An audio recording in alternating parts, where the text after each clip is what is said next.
Salah sendiri katanya dia, kenapa nggak ke tempat cukur saya? Kalau tempat cukur saya cukur, ente juga salah sendiri. Kenapa bicara Tuhan tidak ada, tapi ternyata anda nggak pernah mendekati kepada tempatnya Tuhan.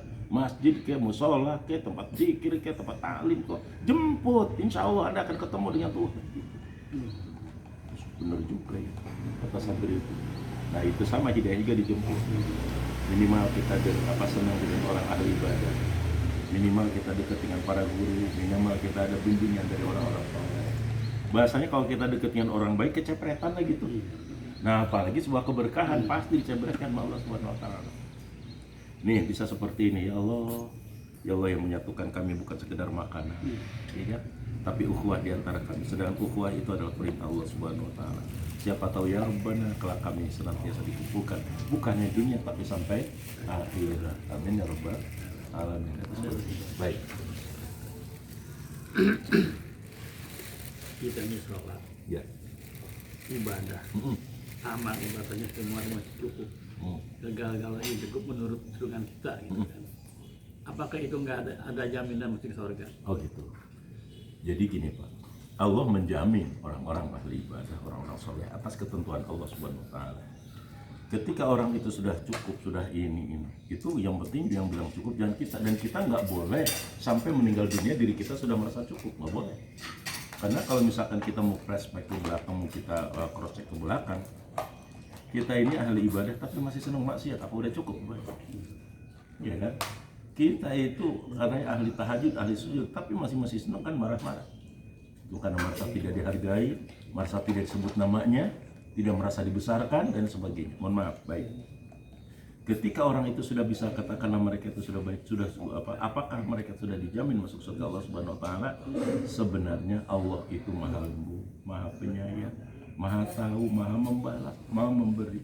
Allah itu nggak butuh surga, Pak. Yang butuh surga adalah kita manusia. Nggak mungkin surga nggak diberikan kepada manusia yang dipilih Allah Subhanahu Wa Taala. Yang terpenting kita bebaskan diri kita dari sesuatu yang terbaik. Insya Allah pasti Allah memberikan yang paling baik buat diri kita, gitu ya.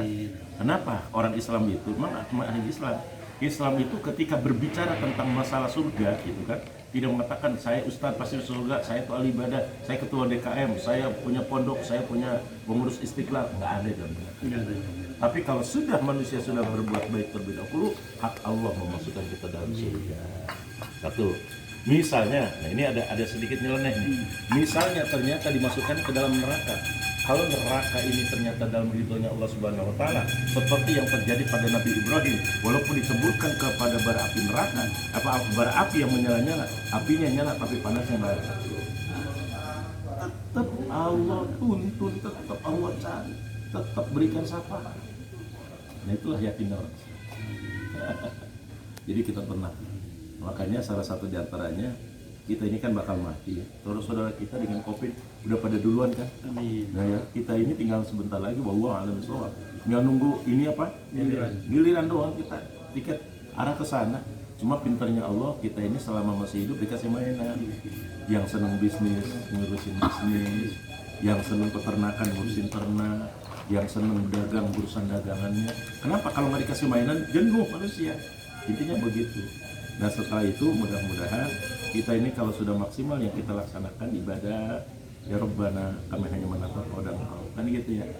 Terus sebenarnya begini Pak, surga ini sudah diberikan waktu di dunia juga. Orang ibadah makin tenang, orang ibadah makin tawadhu, orang ibadah makin kagum dengan Allah. Ya Allah, punten mohon maaf Gusti, saya terlalu banyak mengatur dan banyak terlalu minta begini begitu. Keraguan saya ternyata sudah Engkau jawab. Banyak dari dulu kami takut dengan masalah harta, benda, makanan, tapi ternyata sampai sekarang hamba masih bisa makan nasi. Ya Allah, kan gitu ya. Nah kalau sudah seperti itu Pak, berarti di dunianya udah hubungan sama Allah. Kalau udah hubungan dengan Allah tinggal dijemput, gitu aja. Jadi Allah Subhanahu menentukan ahli surga dan neraka nggak perlu suka berbes. Sekarang aja di mana dadanya ada Allahnya dan tidaknya di situ. Itu aja. Terakhir Pak. Ya. Gimana caranya supaya kita ini akhir hayat atau meninggal dalam keadaan Husnul khotimah? Baik. Pertama sifat yang kita senantiasa jangan dirubah. Sifat apa yang paling pertama? Husnuzon dengan Allah, baik sangka. Belajar keluarkan yang gampang kita cepat lelah, cepat marah ya, yang cepat kurang sabar, ya kan? Belajar terus. Saya udah berusaha Pak, tapi nggak bisa-bisa. Dia gitu ya. Ada kadang jadi lelah, kadang malah jadi capek, kadang mau jadi bosan. Nah ketika kita yang berusaha sesuatu, lantas kita masih belum bisa, menjerit kita ke Allah, batinnya, ya Allah. Saya tuh kepengen bisa sabar, bisa syukur, saya tuh pengen istiqomah. Tapi ternyata betapa berat dunia ini seperti ini, ya Allah. Ngejerit ke Allah. Nah itu lama-lama ditolong ya. Jadi kan alamal insana malam ya alam yang tadinya kata tidak bisa jadi bisa atas kehendak Allah Subhanahu wa taala. Yang tadinya kita tidak tahu menjadi tahu. Itu bisa saja tahu. Allah tidak pernah terhalang. Mesti lulusan dari Kairo orang jadi alim, enggak bisa. Jadi kekasih Allah tuh lulusan sini pun masih dapat ini. Khairul ummah bisa saja. Kalau dibuka mata hatinya sama Allah, dikorukan dengan Allah Subhanahu wa taala, lantas dimuliakan Allah Subhanahu wa taala. Lepas semua makhluknya, gak minta pujian, pengakuan, penghargaan, kebesaran. Semua yang saya lakukan untuk ridho Allah. Nah gitu ya. Berarti ya otomatis dari sininya kita udah kenal sama Allah, udah dibimbing sama Allah, hatinya ada Allah. Ya bukan mudah-mudahan, itu urusan Allah. Ya, kan? Ya Allah, wafatkan kami dalam husnul khotimah. Gitu. Tidak ada kalimat yang terindah menyebut nama la ilaha illallah atau Allah atau Allah. Gitu. Berserah diri. Saya bukan takut dengan kematiannya ya Allah. Saya bukan takut wafatnya ya Allah. Tapi apa yang dibawa persiapan hamba ketika wafat? Itu kan? Nah, tarik lagi ya Allah. Seberapa apapun yang saya bawa ketika wafat, ilmu nggak bisa nuntun saya. Harta apalagi jabatan, saya tuh nggak punya kekuatan. Apalagi kalau udah saya koma, nggak punya daya upaya. Tapi ya Rabbana, saya bertuhan bukan kepada yang lemah. Saya bertuhan bukan kepada yang bodoh. Saya bertuhan kepada bukan yang miskin, tapi saya bertuhan kepada yang maha kuat, maha gagah, maha bijaksana. Engkau pasti, karena engkau tidak punya sifat pelit, yang sifat pelit adalah aku. Kau sifatnya Rahman Rahim, maha penyayang, dan kau pasti memberikan pertolongan. Terima kasih ya Allah, kau telah yakinkan saya. Gitu. Tenang, itulah ya Tuhan sumut mainah. Kita dipanggil dalam keadaan ketenangan. Allah luar biasa. Terima kasih. Iya, kalau ngomong kematian jangan yang berat-berat. Yang berat-berat udah enteng-enteng aja gitu. Biar kita tuh muncul husnuzon dengan Allah gitu loh Pak. Kalau begitu, Masya Allah, nggak ada ujungnya dunia ini yang paling terindah. Karena memang pertolongan Allah gitu Pak. Memuji Allah. Saya nggak pernah ngandelin tahajud saya, walaupun saya tahajud dan tahajud. Saya nggak pernah ngandelin sholat jamaah, walaupun saya tidak pernah ketinggalan jamaahnya. Tapi yang saya andalkan adalah anugerah Engkau, pertolongan Engkau, bimbingan Engkau, hidayah Engkau ya Allah. Ternyata dunia ini akan hancur tanpa Engkau. Gitu kan. Dan gak ada apa-apanya aku tanpa pertolongan Engkau ya Allah. Kalau kita menjatuhkan kehinaan Pak, nggak perlu 1 tahun, nggak perlu 1 bulan selamanya. 1 detik bisa saja fitnah pada kita.